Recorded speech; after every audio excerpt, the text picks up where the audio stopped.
sound card. In-order ko sa Amazon. 249 dirhams. 259. Hindi ko na maalala. Maonocaster C2 NEC. Streaming mixer. Kasi hindi na maganda yung tunog nung dati kong sound card. Lalo na pag gamit mo siya sa StreamYard. Okay, so ito yung box niya. Sabi, XLR mic support, 480p phantom power, built-in batteries, side chain, real-time monitoring, premium audio DSP, reverb presets, and noise cancelling. Uy! May reverb. Actually, hindi ko binasa yung specs niya. Nung binili ko, humingi lang ako ng payo sa mga kakilala natin sa YT para mag-suggest ng magandang sound card. At ito yung kanilang sinuggest. Actually, merong isang version yung AM200. Kaso mas mahal siya. Doble yung presyo. Ang dami niya pang ipindutin. So, ito yung kanyang instruction booklet. So, yan yung itsura ng ating Maono. Ayoko kasi nung maraming pinipindot. Kasi pag nag-stream ka,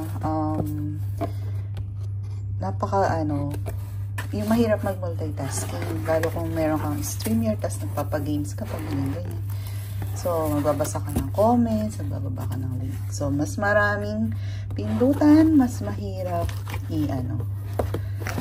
i-manage. So, pumili lang tayo ng simple, but kayang i-deliver yung purpose nung sound card. So, ayan, ang ating Maonocaster.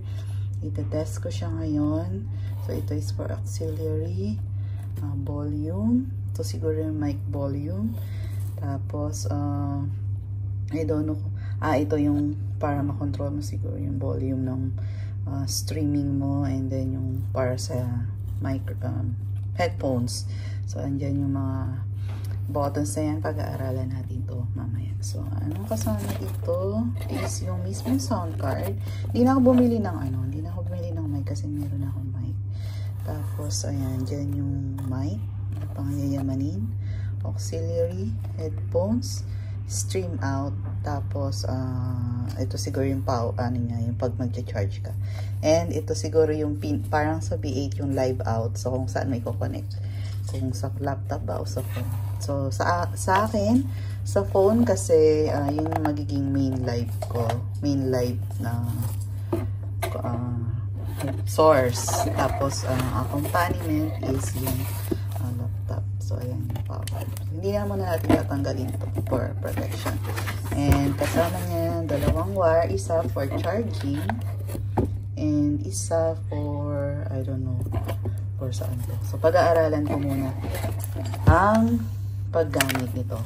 Para mapag-aralan, syempre, papanoorin natin sa YT, sa YouTube ang tutorial.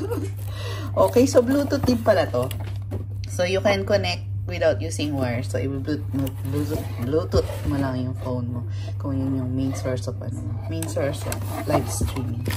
So, ayan. Ito lang yung laman ng box niya, guys. So, hindi natin kailangan ng marami at komplikadong accessories. Okay?